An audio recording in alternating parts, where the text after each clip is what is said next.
नमस्कार। आकाशवाणी कटक आंचलिक संवाद पढ़ुंटे उदयनाथ स्वाई। मुख्य संवाद। केन्दुझर जिले में विभिन्न उन्नयनमूलक प्रकल्पर समीक्षा कर कार्य त्वरान्वित करने को निर्देश देले मुख्यमंत्री। आंध्र प्रदेशर एक खनि दुर्घटना 6 जन ओडिया श्रमिकों मृत्यु। ओटीईटी परीक्षा प्रश्नपत्र प्रघट मामलें गिरफ हेले बोर्ड उपसभापति एवं बरगढ़ 50 कोटी टंका मूल्यर विभिन्न प्रकल्पर शिलान्यास कले पंचायतीराज मंत्री। एथर संपूर्ण संवाद। मुख्यमंत्री मोहन चरण माझी आज केन्दुझर जिले में विभिन्न उन्नयनमूलक कार्यर समीक्षा करने सह प्रकल्पगुड़ी त्वरान्वित करने अधिकारी मानक निर्देश देइछन्ति। मुख्यमंत्री जंगल सुरक्षा, पर्यटन, ग्राम उन्नयन, सड़क परिवहन, शिक्षा, स्वास्थ्य, कृषि आदिर विकास नहीं जिला प्रशासनर वरिष्ठ अधिकारी मानक सह आलोचना करिसेंति। केन्दुझर रे मुख्यमंत्री घटगाँ माँ तारिणी मंदिर पई उत्सर्गीकृत नड़िया संग्रह जानर शुभारंभ करने सह मोबाइल शिक्षा यूनिट एवं जिलापाल कार्यालय परिसर में नवनिर्मित प्रतीक्षा गृहर उद्घाटन करथिले। अपराह्न मुख्यमंत्री केन्दुझर स्टाडियम रे अनुष्ठित वरिष्ठ पुरुष आंतः जिला फुटबॉल प्रतियोगिता साहाणी कप्र फाइनाल मैच रे अंशग्रहण करिसेंति। एही अवसर में मुख्यमंत्री कहिसेंति जिले में क्रीडार विकास पई विभिन्न पदक्षेप ग्रहण करा जाउछि। जिले में 40 कोटी टंका व्यय फुटबॉल एकाडेमी सह संतरणागार प्रतिष्ठा हेबो। सेहिभଳି जातीय स्तरीय क्रिकेट स्टाडियम प्रतिष्ठा पई मध्य पदक्षेप निया जाउथिबा मुख्यमंत्री कहिसेंति। केन्दुझर क्रीड़ा क्षेत्र में आम ओडिशा जातीय स्तर पर नापा गोटे बड़ सुजोग आम आगामी दिन में जाऊँ। आगामी दिन में ये केन्दुझर पाखापाखि जो स्टाडियम अच्छी आम ब्लक गोटे स्टाडियम हम बाउरीपदार नरनापुर दीपरे यह करने द्वारा धीरे धीरे यहाँ गोटे क्रीडार हब होगापी जो थे कि आगामी दिन में आम पिलार भविष्य या आग को नापी निश्चित भाव में मुझे स्वतंत्रता दूसरी। आज सुजोग आसी सुजोग भरपूर केन्दुझरवासी नेवा दरकार। मुख्यमंत्री आसंता काली भुवनेश्वर प्रत्यावर्तन करिवार कार्यसूची रही। आंध्र प्रदेशर बाप्तला जिला बालीकुर्भास्थित एक ग्रानाइट खनि दुर्घटना घटी 6 जन ओडिया श्रमिकों मृत्यु होइछि। अन्य 3 जन आहत को चिकित्सा पई हस्पिटाल रे भर्ती करा जाइछि। एक विशाल ग्रानाइट खंड श्रमिक मानक उपरे खसी पड़िबारु दुर्घटना घटिथिला। सही समय घटनास्थल में 16 जन श्रमिक कार्य करुथिले। आंध्र प्रदेश मुख्यमंत्री एन चंद्रबाबू नायडू घटना गभीर शोक प्रकाश करने सह तत्काल उद्धार एवं डाक्तरी सहायता जोगाई देवा निर्देश देइछन्ते। ग्राम्य उन्नयन, पंचायतीराज और पानीय जल विभाग मंत्री रवि नारायण नायक आज बरगढ़ 50 कोटी 25 लाख टंका व्यय बरादरे 1078 प्रकल्पर भित्तिप्रस्तर स्थापन और लोकार्पण करिसेंति। एही अवसर में मंत्री वरिष्ठ अधिकारी मानक सह विभिन्न कार्यर समीक्षा करिसेंति। जिलापाल सम्मिलनी कक्ष में आयोजित समीक्षा बैठक में श्री नायक प्रकल्प कार्य निर्धारित समय मध्य शेष करने को परामर्श देइछन्ति।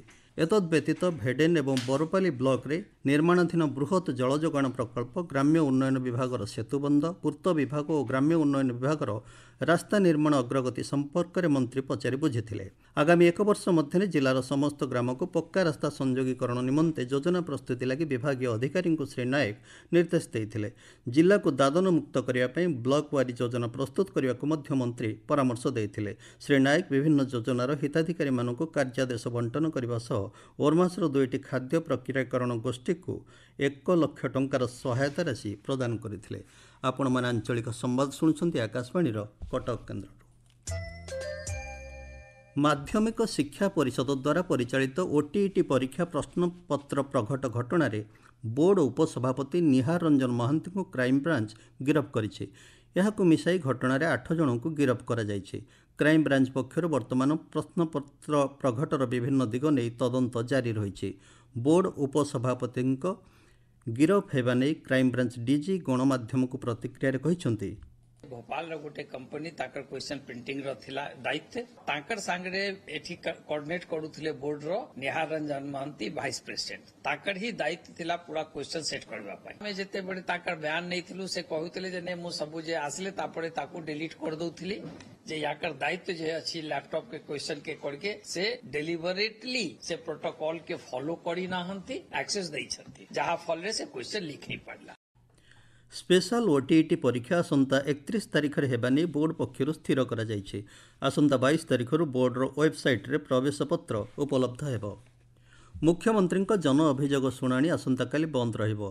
मुख्यमंत्री गुरुत्वपूर्ण कार्य रहितबारु शुणाणी को बंद करा जायथिबा साधारण प्रशासन और साधारण अभियोग विभाग पक्षरु कहा जायछि। परवर्ती तारीख संवादपत्र और गणमाध्यम जरिया जनसाधारण को अवगत करा जिवो।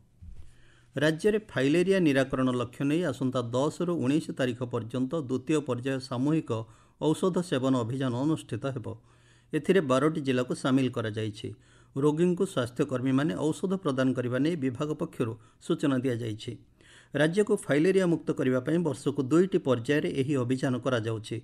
गत फेब्रुआरी मासरे अनुष्ठित सामूहिक औषध सेवन अभियान में 90% सफलता मिलिथिबा विभाग पक्षरु कहा जायछि। हर घर तिरंगा अभियान में विद्यालय छात्र छात्री को अंशग्रहण पर उत्साहित करने को विद्यालय और गणशिक्षा विभाग पक्षरु पदक्षेप ग्रहण करा जायछि। समस्त जिला शिक्षा अधिकारी को एथिपाई विभाग पक्षरु चिठी माध्यम अवगत करा जायछि। गतकाली ठारू आरंभ होइतिबा प्रथम पर्याय अभियान आसंता 8 तारिख पर्यंत चलिबो। 9 रु 12 तारिख पर्यंत द्वितीय पर्याय और 13 रु 15 तारिख पर्यंत तृतीय पर्याय हर घर तिरंगा अभियान अनुष्ठित हेबो। श्रावण मासर चतुर्थ अथवा शेष सोमवार आसंता काली एथिपाई राज्यर विभिन्न शैवपीठ में सुरक्षा व्यवस्था कड़ाकड़ी करा जायछि। भुवनेश्वर प्रभु लिंगराजंक पीठ में काउड़िया मानक जल लागी व्यवस्था करा जायछि। यासह प्रभुंक स्वतंत्र नीतिकांति प्रस्तुति चूड़ांत होइछि। कटकर बाबा धवलेश्वर, भद्रकर बाबा आखंडलमणि, बालेश्वर चंदनेश्वर, नयागढ़ बाबा लड़ुकेश्वर, ढेंकानाल कपिलास पीठ में आज श्रद्धालुं भिड़ लगी रही। कटकर गड़गड़िया घाट में जल संग्रह पर काउड़िया भिड़ परिलक्षित होइछि। काउड़िया भिड़ को दृष्टि रखी पुलिस प्रशासन पक्षरु स्वतंत्र व्यवस्था ग्रहण करा जायछि। भद्रक जिला धामनगर ब्लॉक खड़ीपदा सोहड़ा पंचायत में बीजेपी पक्षरु एक मिश्रण पर्व अनुष्ठित हो जायछि। कार्यक्रम में उच्च शिक्षा मंत्री सूर्यवंशी सूरज जोगदे सरकार विभिन्न उन्नतिमूलक योजना को आगे नेबापी कर्मी मानक परामर्श देइथिले। बौद्ध पंचायत महाविद्यालय युव रेडक्रॉस जिला स्तरीय कार्यकारिणी बैठक अनुष्ठित हो जायछि। सभापति तथा महाविद्यालय अध्यक्ष सभापतित्व में जिला जरूरीकालीन अधिकारी मुख्य अतिथि भाव जोग देइथिले। बौद्ध जिलापाल कार्यालयर सद्भावना सभागृह में बाल्य विवाह निषेध अधिकारी दायित्व और भूमिका शीर्षक एक कर्मशाला अनुष्ठित हो जायछि। जिला शिशु सुरक्षा विभाग और महिला और शिशु कल्याण विभाग द्वारा बाल्य विवाह निषेध आईन 2006 उपर सचेतनता सृष्टि सह जिला को बाल्य विवाह मुक्त करने कार्यक्रम में आह्वान दि जाइथिला। नुआपड़ा जिले में एकक व्यवहार पॉलिथिन को वर्जन कर परिवेश को स्वच्छ और निर्मल रखा जिलापाल साधारण नागरिकों को आह्वान देइछन्ते। जिलापाल आज साप्ताहिक परिबा हाट में सचेतन नागरिक मानक उत्साहित करथिबा बेले पॉलिथिन व्यवहार करुथिबा व्यवसायी और ग्राहक मानक ठारू जरिमाना आदाय करा जायथिला। हस्ततंत्र कारीगरी कला कौशल को अधिक व्यापक और सहज करने राज्य सरकार विभिन्न पदक्षेप ग्रहण करुछन्ते। नवरंगपुर जिले में बयन शिल्प विभाग आनुकूल्य प्रथम थर पर उन्नत ज्ञान कौशल व्यवहार कर जाकार्ड बयन तालीम दि जाउछि। जिलार मुंडागढ़ एही तालीम कार्यक्रम अनुष्ठित होउछि। केन्दुझर स्टाडियम में अनुष्ठित साहाणी कप फुटबॉल प्रतियोगितार कटक चैंपियन होइछि। संबलपुर को 2-1 गोल परास्त कर कटक यही सफलता हासिल करिछि। पाणीपाग राज्यर विभिन्न अंचल में पाग मेघुआ रही। विभिन्न स्थान में सामान्य वर्षा हो जाइछि। आसंता 24 घंटा मध्य वज्रपात सह वर्षा नहीं 20टी जिला को भुवनेश्वर आंचलिक पाणीपाग विज्ञान केन्द्र पक्षर सतर्क सूचना जारी करा जाइछि।